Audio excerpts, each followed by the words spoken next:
Y específicamente en el caso de México, gracias Esteban Blanca, ¿en dónde podemos medir, dónde observamos propiamente en este concepto de observatorios? Sí, pues es interesante porque en México se observa el campo magnético desde 1879, en donde desde ese año existía un observatorio como parte del Observatorio Astronómico Nacional y se encontraba en Palacio Nacional. Posteriormente este observatorio magnético se traslada a Tacubaya en 1904 y es hasta 1917 que se traslada a donde está hoy, en Teoloyucan. Pero es importante puntualizar que es hasta 1947 cuando se funda el Instituto de Geofísica que el Observatorio Magnético de Teoloyucan pasa a ser parte de nuestro instituto y de la UNAM. Anteriormente era cada una parte de una Secretaría de Estado que manejaba tanto el Observatorio Astronómico como el Observatorio Magnético de la Nación. Yo creo que Esteban nos puede abundar un poco más sobre la historia de estos observatorios mexicanos. Claro. Sí, es que es algo muy interesante porque yéndonos lo más atrás posible, tenemos en 1640 Sir Francis Drake midió por primera vez la declinación magnética en el Cabo Corrientes, lo que ahora es la Bahía de Banderas, que obviamente no era una medida para poner un observatorio, pero antecedentes como ese pues tenemos algunos pasando por el Barón de von Humboldt en el siglo XVIII. Y ahora con el observatorio magnético que tenemos pues hemos construido una base de datos muy interesante con la cual podemos coadyuvar y apoyar las teorías actuales para la evolución de este campo magnético, ¿no? Es importante notar que desde 1830 a nuestra fecha el campo magnético de nuestro planeta ha disminuido un 10%. Y hablando ya de tiempos geológicos, el campo magnético no ha cambiado de polaridad desde hace 780.000 años. ¿Esto qué quiere decir? Que es probable que estemos enfrentando un fenómeno llamado inversión de campo magnético, es decir, en términos coloquiales, quiere decir que la brújula en lugar de apuntar para el norte, apuntará para el sur. Entonces, los observatorios magnéticos y su historia generan una serie de información muy importante que puede llevarnos a descubrimientos y estudios muy interesantes y que a la postre pueden influir sobre nuestra vida, nuestra civilización, ¿no?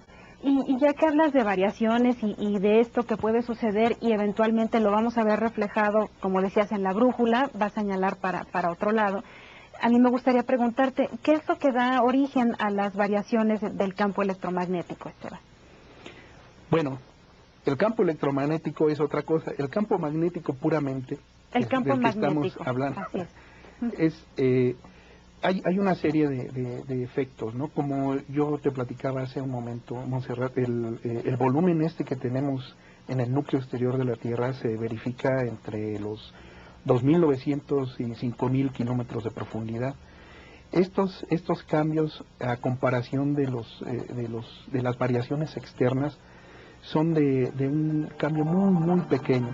En la vida de cada uno de nosotros no alcanzaría para ver cómo, por ejemplo, vemos cómo ha migrado el polo norte magnético, como podemos ver en esta figura, ¿no? Los fenómenos las variaciones del campo magnético interno son muy lentas, pero definitivamente se van desarrollando constantemente, ¿no? Y bueno, además de esta, pues hay otras que ya tienen que ver con tiempos geológicos, ¿no? Ya estamos hablando de 700.000, 250.000 años a órdenes de magnitud mucho más grandes, ¿no?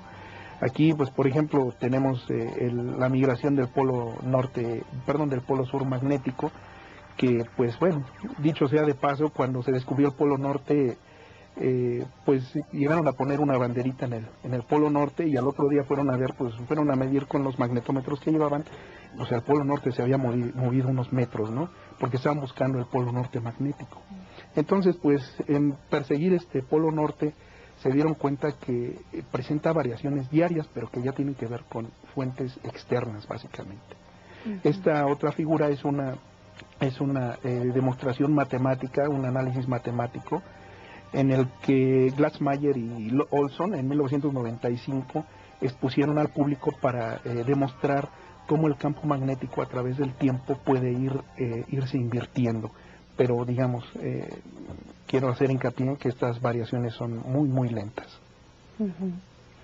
Bien, y bueno, estamos hablando de que existen variaciones por causas internas y externas.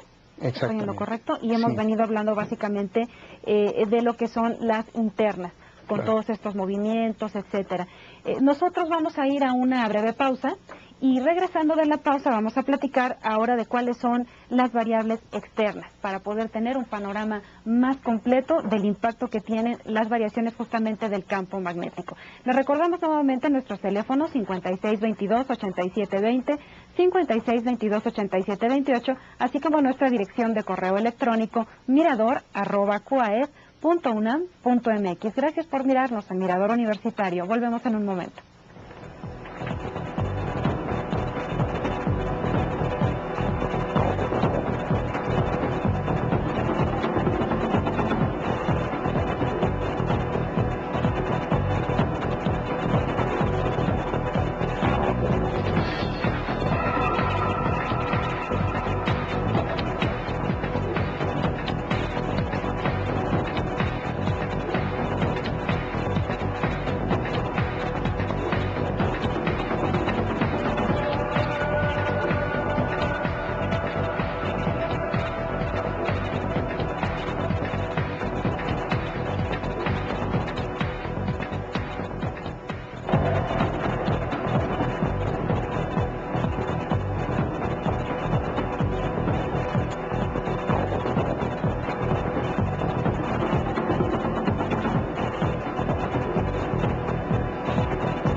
Muchas gracias por seguirnos acompañando y nuevamente les recordamos nuestros teléfonos 5622-8720 y 28, así como nuestra dirección de correo electrónico mirador@cuaes.unam.mx.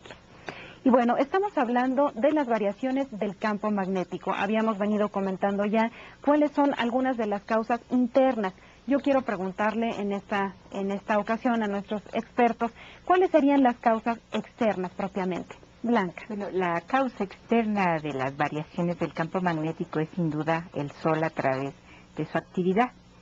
Y quiero decir que estas variaciones externas ocurren a diferentes periodos de tiempo que las internas. Las internas, como el maestro Hernández dice, se deben